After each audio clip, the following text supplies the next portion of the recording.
Okay, well, for our next speaker is Carlos Segovia from the Instituto de Matemáticas at UNAM in Oaxaca, Mexico. The title of his talk is The Classifying Space of the Free G Cobordism Category. So please take it away, Carlos.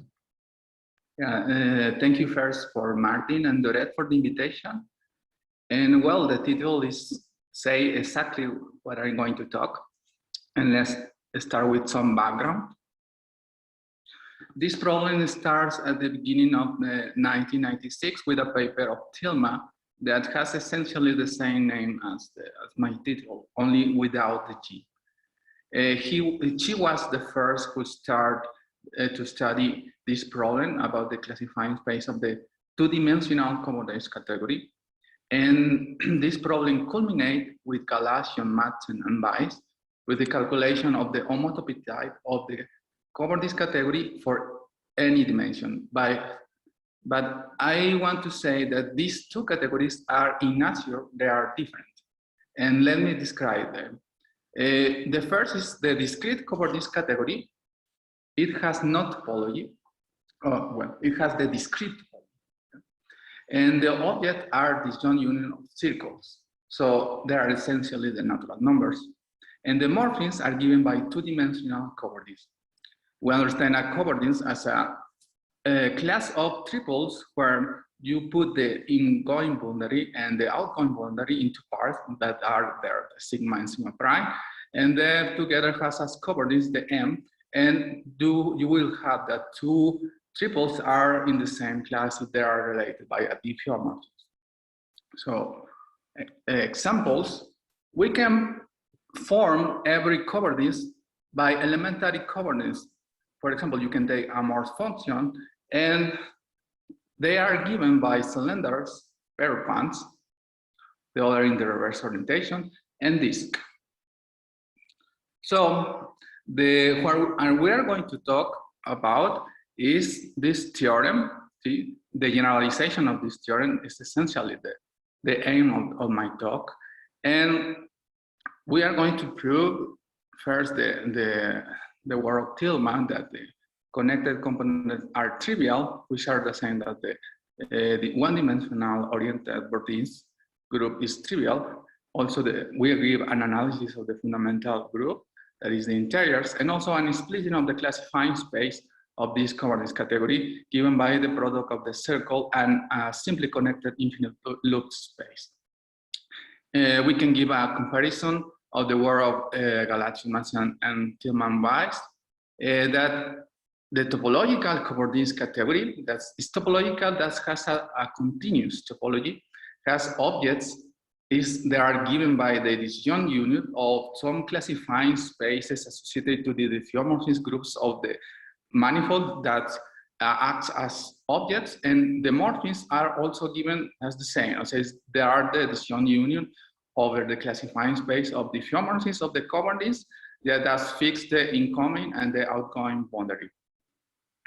In order to have a vision of how to see the topology of these objects and morphisms, you can construct by as follows. You can just consider the following fiber bundle, but the fiber is just the M, the manifold. This works as the object, you know, and you consider all the embeddings into a big R. We know that this space is weakly contractible by the Whitney theorem, and so we have that the base space of this bundle can be that is given just by the embeddings consumed by the diffeomorphism group of this M. Is just given is a good representative for the classifying space of the diffeomorphism. No? Well, this is a description of the topology of the category of Galatian, Madsen, Tillman, and Weiss. And the results of these guys are that it's almost the same as Tillman.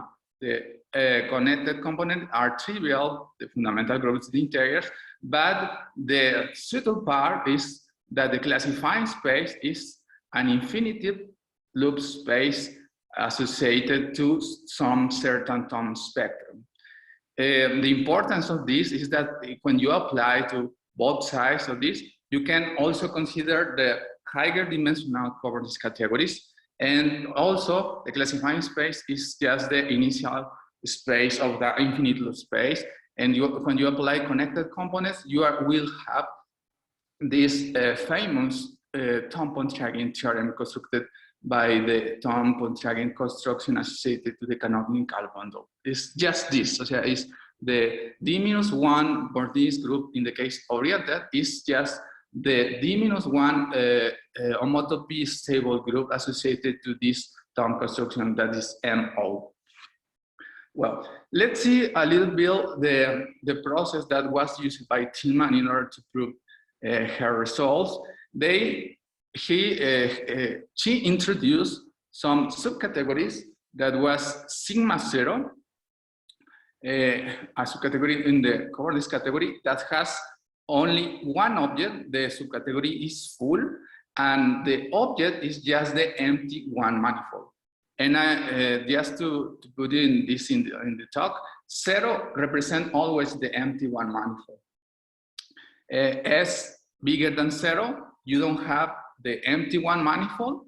And for the morphisms, you have the following property. Each connected component of every morphism has non-empty incoming boundary and non-empty outgoing boundary. Sigma B is almost the same as sigma bigger than 0. It has the same objects. Also, the empty one manifold is not an object, and you only allow to have incoming boundaries empty, but you don't allow to have connected component outgoing boundary non-empty, empty. Sorry. And also sigma 1 is just the full subcategory of S bigger than 0 with only one object given by one circle. Maybe the following pictures can be described this more easily. For example, S0 is just the closed surfaces. And S bigger than 0 don't allow these kinds of cobordism, that you don't end in the empty one and the empty manifold, and you don't start in the empty manifold. And for S1, you start from one circle to one circle, and the morphism is defined completely by the genus. So we have the conclusion that S0 is just the infinity product of the naturals, and S1 is just isomorphism with the natural numbers. So the classifying space is for S0 is the infinity torus, and for S1 is the circle. A subtle part in the work of Tillman is the construction of the following functor that go from S bigger than 0 to S1. And we identify S1 with the natural numbers. This for amorphisms, sigma of genus G, C connected components, and N incoming boundary circles, and N outgoing boundary circles, assign the following value. It just is the half of this M minus N minus the Euler characteristic. But if you do the calculation, this is the same as G plus M minus C. You can check that this is actually a functor. And moreover, this has a very interesting property, that is phi is the left adjoint to the inclusion of S1 in S bigger than 0. And we can prove as follows, that this composition, the inclusion followed by phi, is just the identity. But for the other composition, phi followed by E, we associate the following natural transformation. Here is the identity, here is the phi, and then we include in S1, and then the natural transformation is given just by the pair of pans with M incoming boundary circles and N incoming boundary circles. But maybe a picture is more illustrative. For example, this is sigma, and then this has 4 outgoing boundary circles. We compose with a pair of pans with 4 incoming boundary circles, and this is the same. If we push all the genus to the right, then we are going to have phi sigma. Yeah. Phi sigma is just count the genus. We have 3, but one genus is formed after we compose the pair of bonds. And we can make the calculation is 3 is the genus, 4 is the outgoing circles, and -3 is the number of connected components. This is 4, that is the 4 that we have here. So as conclusion, we have that these categories has the same classifying space, and we can do the same procedure for the category SB.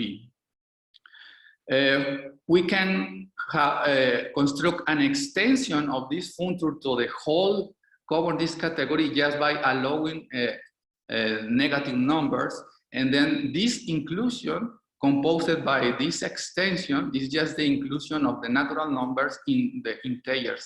But we know that the classifying space of this map is just an homotopy equivalence in classifying spaces. And this gives an splitting for the classifying space because this has a structure of a symmetric monoidal category. So the classifying space is an infinity loop space, and this produces exactly the section for this. So this gives the product of X and S1, and we can show that X contains it doesn't contain the fundamental group, so it's a simply connected, and also it's an infinity loop space because X is going to be the homotopy fiber associated to the classifying space of phi prime. So this is the work with tilma, and now we pass to the how to do the AG equivariant case. That was the work I did, and it's now in an article. So by G, we understand a finite group, and we form the free discrete cobordism category with objects. Now the objects are disjoint union of principal G bundles over the circle, and the morphisms are two-dimensional free G cobordism. We can easily show that every principal G bundle over the circle is isomorphic to the following construction. You take just the product of the interval and G, and you glue together the two ends just by the product by an element that we choose in the group. This we are going to call the monodromy. And so the objects of our category now are sequence where the elements has a label in this disjoint union of the group, and the zero, where if the element is not the zero, this represents a monodromy associated to this principal G bundle. But if the element is zero, this represents the empty G bundle. Maybe some examples could be helpful. Take the group of order 4 that is cyclic, and take these two elements. For example, X, the generator. So we have that we label 4 lines with the elements of the group, and the dotted lines, they represent the gluing that is performed by the multiplication by the element X. We multiply by X, and then we arrive to X4, X squared, X3, and then the identity, no? And for example, for X squared, we arrive to the identity. For X3, we arrive to X. And also we can do the same for the symmetric group as the permutation of 3 elements. And for the elements A and AB, we are going to have these 3 circles. For example, here, AB, you multiply by A, you arrive to ABA. And also, yeah, it's the same. So this is a good way to form coverings, you know. For the cobordism, yeah, in this G case, the elementary G cobordism are as follows. The cylinder, the entry, you choose an element in the group. And the outgoing boundary, the monodromy, has to be a conjugation by this element. And this conjugation is made by some set, for some element in the group. For the pair of bonds, we choose some special pair of bonds that the principal G bundles, they are G deformational retracts of principal G bundles over the ways of 2 circles. So you don't allow to have twists in the boundaries. So they are just the product of the monodromies. For this, we only have one principal G bundle, which is trivial. So the monodromy has to be trivial. Is the neutral, sorry. There are also principal G bundles in the pair band with multiple legs, and we also take that there are G deformation retracts of ways of end circles, and the exit has to be the product of all the elements. And for the handle bodies, the exit has as monodromy element of the commutator. For example, here you can see the entries here is X, and then the here down is the inverse. You conjugate, and the product has to be the commutator of this element. Using this, we can prove the first statement that generalized the work of Tillman. The connected components are the abelianization of the group, and this is as follows: the disk imply that any sequence has not trivial elements. So every element is not the neutral, is not the zero, sorry. And so the pair of paths with multiple legs, you can connect every sequence that all the elements are not the zero, and then you multiply, and you have that they are connected with only one element that is just the multiplication of all the elements. So we can disregard any connected component of closed G cobordism. And as we know that the G cobordism over handle bodies has as monodromy for the boundary circle an element of the commutator, so you can prove that two elements, just X and Y, that works as the monodromy of a circle, they are connected in the cobordism category only if they differ by an element of the commutator. So we have that the connected components are just the abelianization of the group, and this group structure is compatible with the tensor product. But this has an implication that the classifying space is a group like with abelian fundamental group. Hence, this is an infinity loop space, and every two connected components has the same homotopy type. We can also have the subcategories that Tillman used. Sigma 0 is this full subcategory with only one element, that is the MTG bundle. Also for S bigger than 0, but in this case, the conditions are assumed for the base space.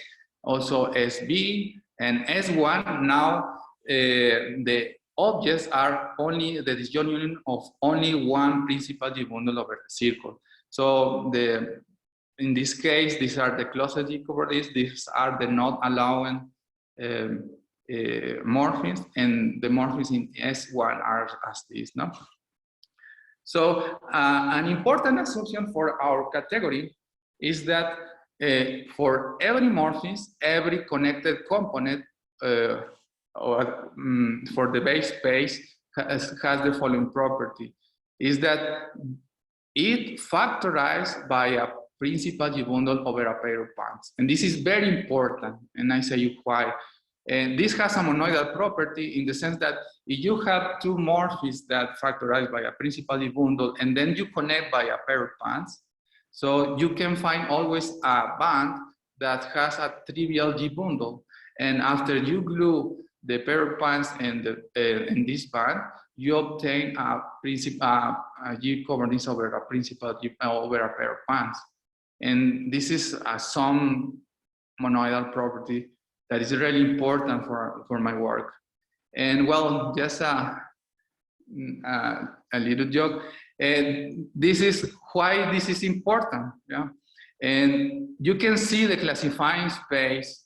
Yeah, the classification of this G cobordism category as a whole space with a lot of things that really bother.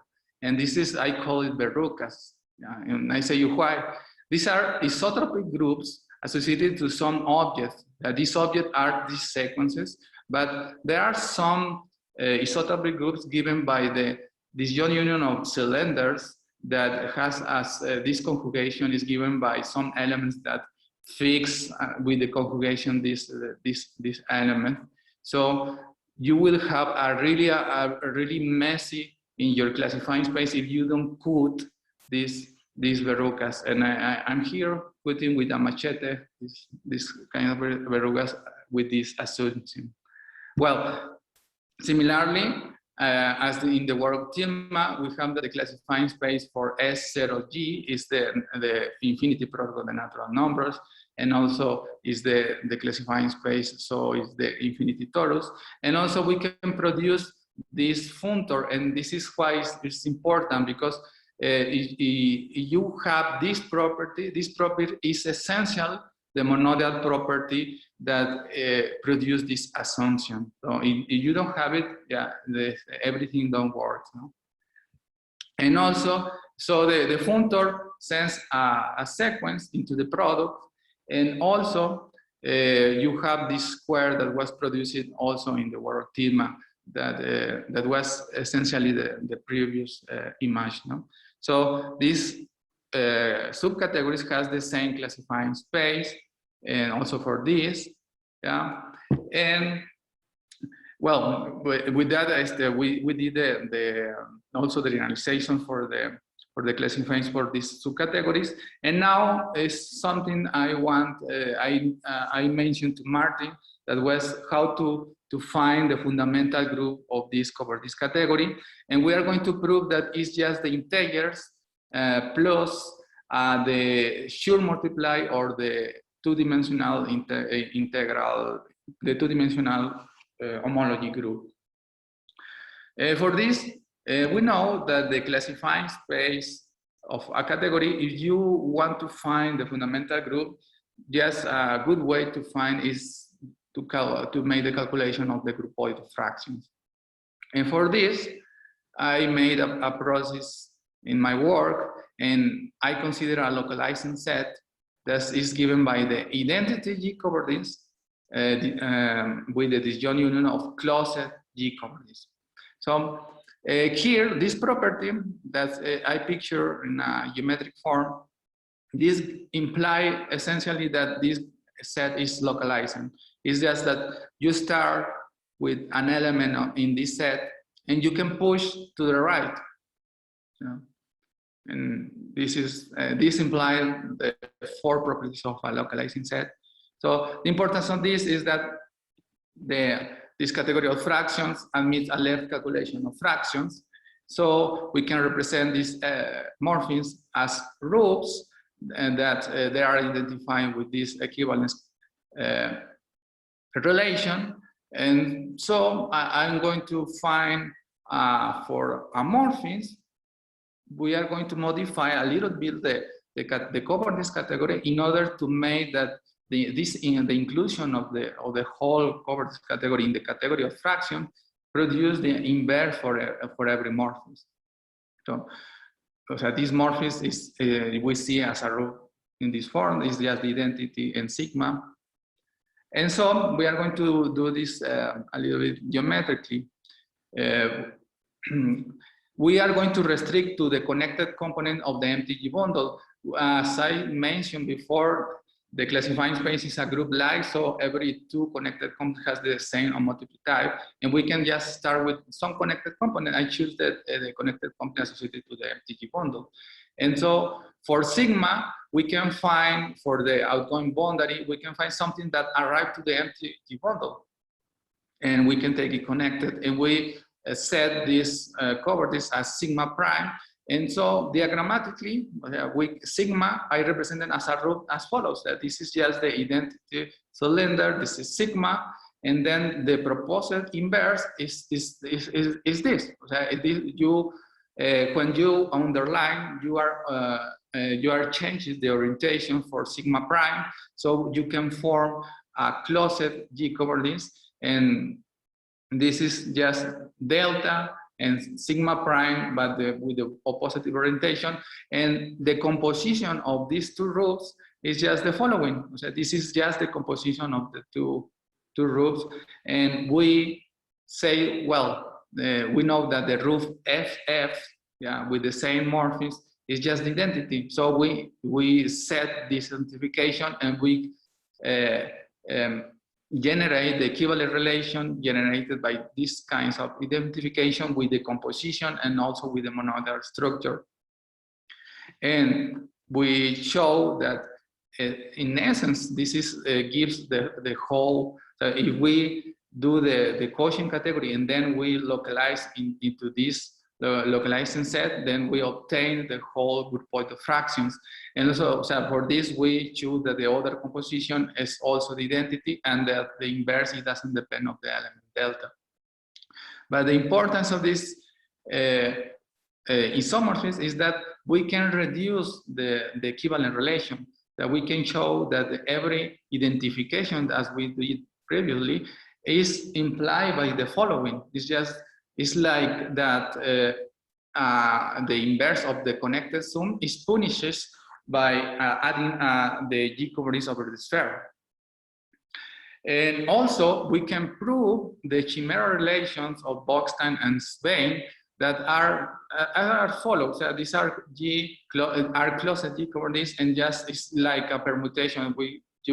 We have here sigma 1, sigma 3, sigma 2, sigma 4, and we are permuting the gluing. Yeah? But the importance of this, the chimera relation, is that they imply to found the fundamental group associated to the work of Galatian, Madsen, Weiss, and Tillman.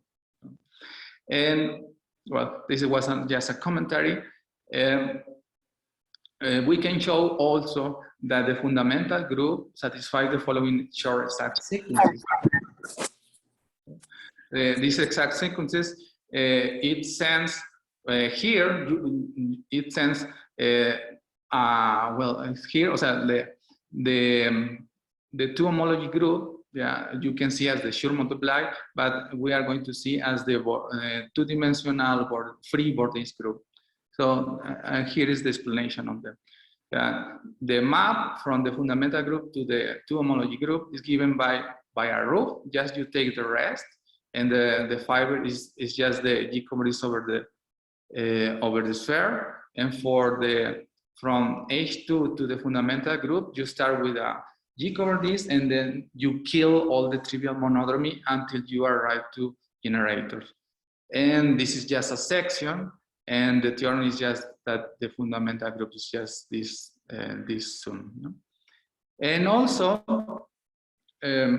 we have the similar result for the classifying space. You take also S1 without the G, and you can put in all of them the trivial bundles, and this is just represented by this N. And we can also extend this functor that was defined geometrically to the integers, and this... I'm sorry, Carlos, you only have a couple of minutes left. See, you have that this is just unsplitting. And with that, we prove that the classifying space is the Abelinization, product the circle, product and space, and this space, the fundamental group of this space is the two-dimensional homology group. So, and just to recall some results of Galatius, P0 is almost the same, is the Abelinization. P1, as I showed, the chimera relation, is just also has the same fundamental group as the discrete category. And for the classifying space of the whole category is just also the initial space of an infinity loop space. Here are some reference, and thanks. Thank you very much, Carlos. Are there any quick questions or comments for Carlos?